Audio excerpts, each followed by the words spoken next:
Какво ще направиш, ако бъдеш невидима за един ден? Ще ям невинно.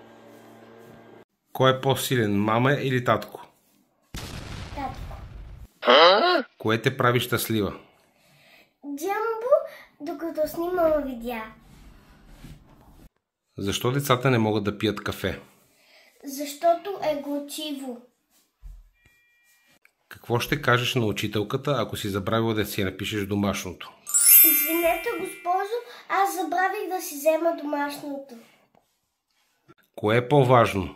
Телефона или шоколада? Шоколада. Какво ще направиш, ако дойдат извънземните на Земята? Ще им кажа, махайте се от тук, горе ви е мястото. Кой е супергерой?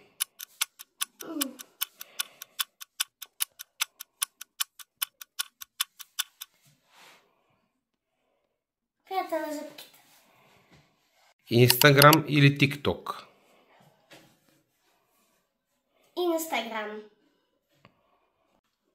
Фейсбук или Ютуб? Ютуб. Какво ще направиш, ако кучето ти започне да говори?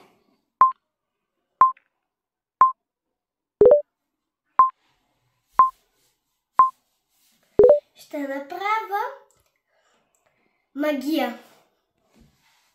Сладко или солено? Сладко. Училище или детска градина? Детска градина. Двойка или шестица? Шестица. Какво искаш да кажеш на хората?